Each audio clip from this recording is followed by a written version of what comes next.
turn on.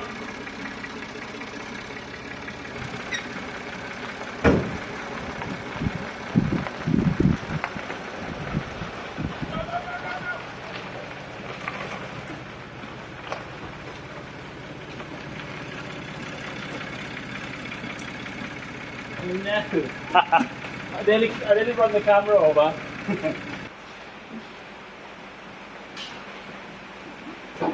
Alright. We're going on the ramp or a bike ramp? Alright. Going straight on the ramp? I'll get a little bit. Just like push it as far forward as I can. This is box. Hello and welcome back to another episode of me fitting a Saab turbo engine to my 1981 UAZ 452. So in the previous episode I dropped the engine and box out from underneath. If you haven't seen that, check it out up there, or there, or maybe down there. Or just find it by looking at the videos I've uploaded previously. So the engine I'm actually using is this B234, a 2.3 turbo from a Saab 9000. Well, this has previously run low oil pressure, so the crank is away getting reground for that. Luckily, I've got Saab issues, so I've got more than one engine. So right here, I have a B204 2 litre, but externally they are the same dimensions. So I've got that bolted up to the Vauxhall Frontera 5-speed box. I'm going to lift this in and start mocking up for engine mounts, radiator blinds, exhaust, etc, etc. And then once I've made a start on the mounts, this can come back out. I don't know if you've done engine conversion swaps before, but unfortunately the engine doesn't just go in once and that's it. It's got to go in and out quite a few times, particularly when you're doing things like engine mounts. You may be able to tack them in position, but generally the engine's got to come back out so you can weld them fully. So here we have the stock 2.5, which I dropped out last time. They're 70 horsepower. They're alright, I guess, but not really for me.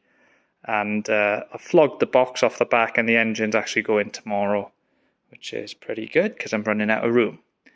In its place, this is the 204, but I'm fitting the 234, which is a 2.3. If you run, or which I'm planning on, the stock T25 turbo on wastegate pressure, which is about 7 psi, they make 175 horsepower. And if you want to run more boost, you can run 250 quite comfortably, and that's sort of my aim. So with these Saab engines, the more power you run and the closer you get to 300 horsepower, you start basically running out of headroom in the injectors, clutch, the downpipe. You sort of start needing to go to a full 3-inch exhaust, and it's things, you know, I don't really plan on doing for this. I want to run a standard clutch. I want to run 2.25-inch exhaust. So the aim for this is about 230. If I make 230 horsepower in a UAZ, I think it'll be plenty. Similar to how I run it in the Comma, I'm going to have switchable boost.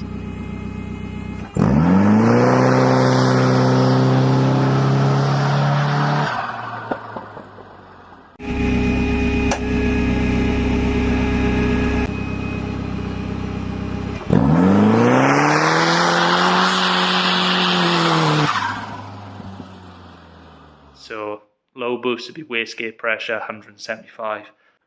Flick a switch, high boost, and about 230. I think that'd be lovely. Size-wise, the UAZ engine is actually slightly longer. The box was shorter, the Frontera box is longer, but that's actually very easy to combat versus a longer engine. Width-wise, the Saab engine is wider, but hopefully it won't be an issue. Height-wise, there's pretty much nothing in it, and I actually think by the time you look at the air box on top of the UAZ engine's taller.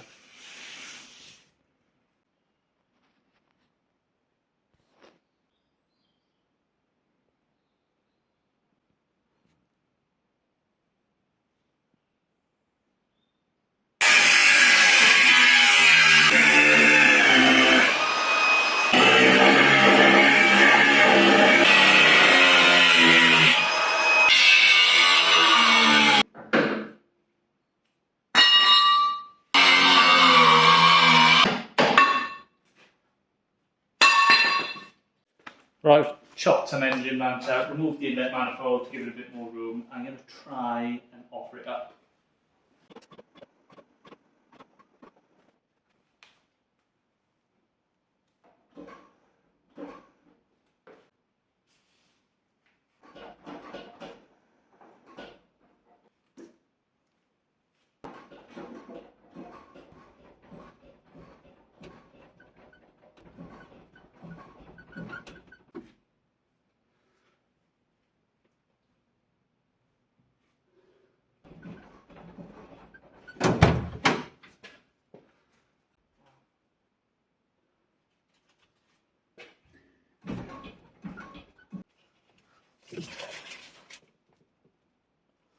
that's pretty much it with just the trolley underneath and the ramp.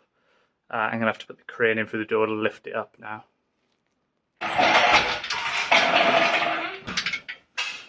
Great, I've got to go to max extension of the lift, which is maximum sketchiness. Basically means the weight overhangs the end of the hoist. Incredibly unstable. Gotta do what we gotta do.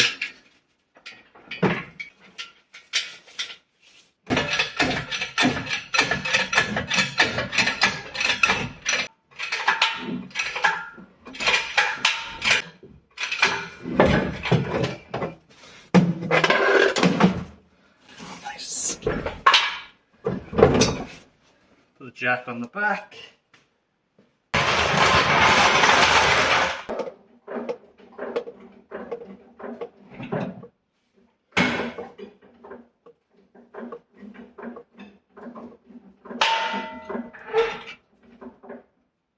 Right, I've just taken the load with 3 ratchet straps. All 3 of them say not for lifting, but I ain't got time for that. Hopefully this engine goes now. I'm going to release the crane. Alright, let's give the engine a wiggle.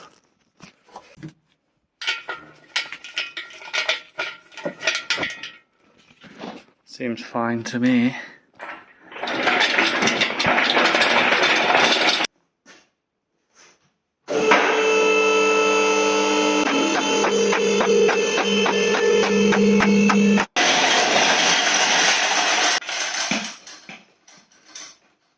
And that's how you Saab swap a UAZ. That's the end of the video. Thanks for watching. I'm joking. There's loads more to do. So as it is sitting far too low. If you look where the original crank handle went through there, so you can see how much lower the engine is at the minute, and it's too close to the diff and everything. And the reason for that is it doesn't fit. The reason is the gearbox. So I didn't take this cross member off because I was unsure what the chassis would do with that off, as I'm lifting it on the outer edge of the chassis, but I'm sure it'll be fine. I'm going to take that off, and then the remote shifter is very high, and I knew that would be a problem because the shifter on the standard box came out the side, so I knew the box was tight up against the chassis. I would really like to get away without cutting into the floor, but it wouldn't be the end of the world if I have to cut into the floor for the shifter. Okay, it's the next day and I've just removed that gearbox cross member that was foul in the box. Rob pointed out as I was removing it, he said, that's not going to come out because it's tight up against the floor and it needs to come up vertically. And he was right. So I've had to cut it in 2 to get it out. That's the way it is, and it's out. So now this gives me a bit more room. 4+ fingers, and I'm going to lift it up a bit higher and see how we're looking.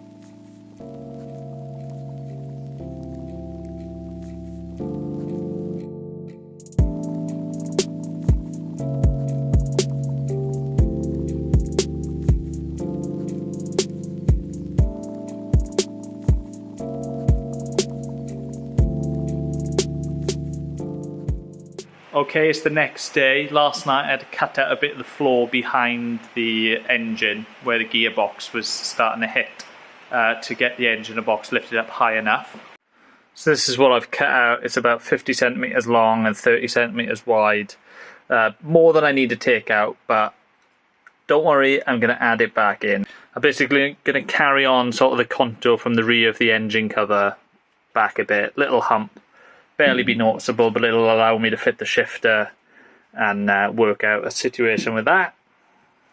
So this is a spare engine I've got laying around. What I'm doing is using this to make plates, which will go off the side, and then I will have box section coming off them, and then engine mounts.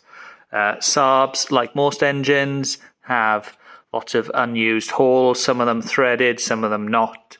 I've used a mount plate on this side, this shape, for the scimitar and the comma, and then on the other side I've used these 4 before, and then like I say, box section off it, And then the type of mount I like to use, Land Rover Defender mounts. These are so bloody cheap. They're like £3-4 each, and I've had good success with them. Actually, the only time I've ever had issue with these mounts is in Land Rovers, because they mount them at quite a funny angle, and they sort of like slide down on themselves, sort of like the Leaning Tower of Pisa. Well, I found if you mount them a bit more vertically, they last much longer. So, Land Rover, bit of a tip for you. So I just crudely made a template for here, cut it out in steel. And I'm going to try this. I've wrapped it in masking tape. I'm going to hit it against the mounting holes and see if I can transfer the holes through to this. Ready for drilling.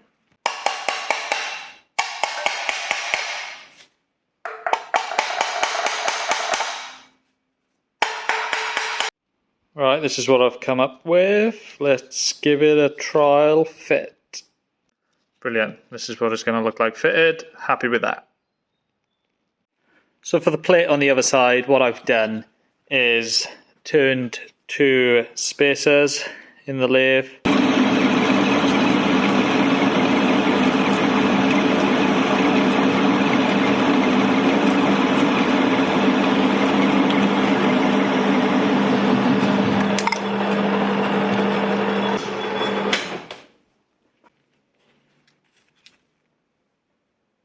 Now what I'm doing to mark it out is I've got 2 scrap bolts. I've put a little bit of a point on the end of them in the lathe, of course. Now I'm going to fit them, and then I'm going to hit the plate against it, and that'll tell me where to drill. There. And there.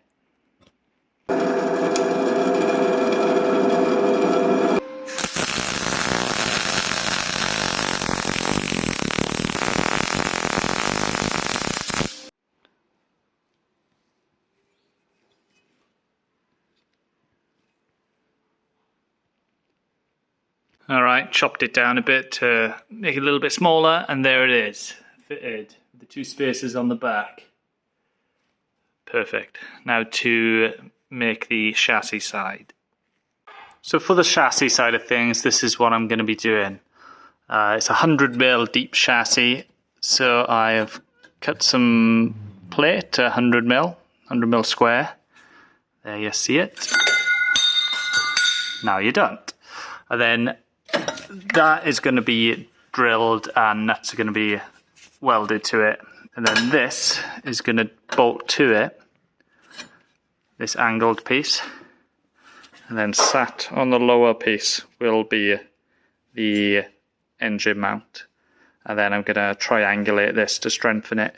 And then that will allow me to unbolt these to remove the engine again. Because I know from when I removed it originally, anything that's welded to the chassis is going to get in this way.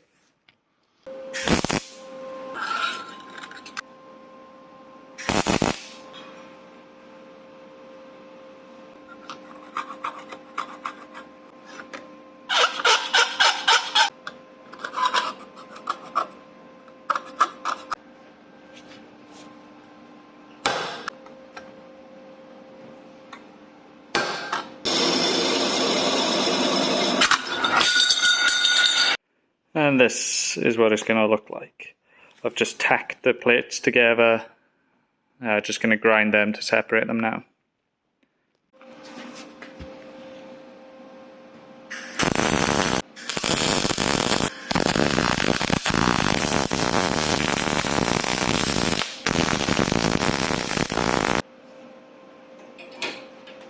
So this is what it looks like. Obviously that will just flatten down eventually with any weight on it. So now I'm going to triangulate it and strengthen it.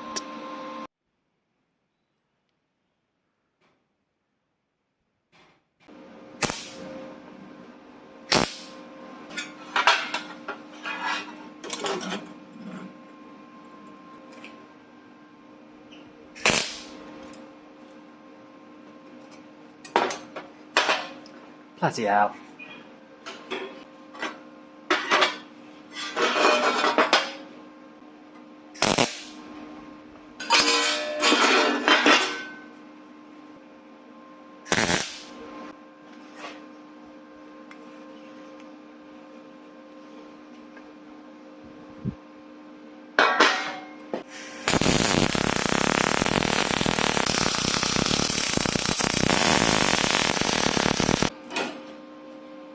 I was gonna show off the engine mount I've just welded, and I was struggling to hold the camera and turn it, so now my assistant will show the engine mount off.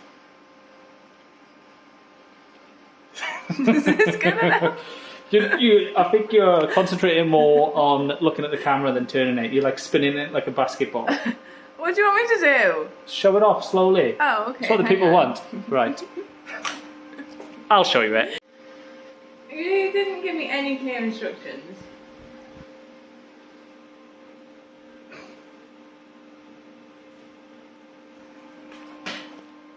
Well done, bravo.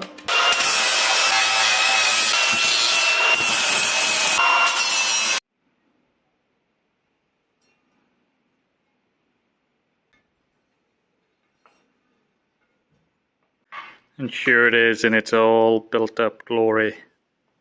So this plate with the welded on nuts is going to get welded to the chassis. Box section is going to get built off the top of this mount to the plates I've made for the side of the engine. Okay, to make the second one you can either go through all that again, or you can simply select the highlighted item, Control C and then Control V. Now before I can put the mounts in position and finalise where they're going to go, I need to trial fit a few things like the inlet manifold. I may have just done that and I may have realised I've got some clearance issues. So rather than this video go on and on and on and cover all the bits of me modifying bits to squeeze this engine in here, I'm going to end this video right now. Catch me next time where the lathe will be involved and inlet manifolds. Thanks for watching and I'll see you next time.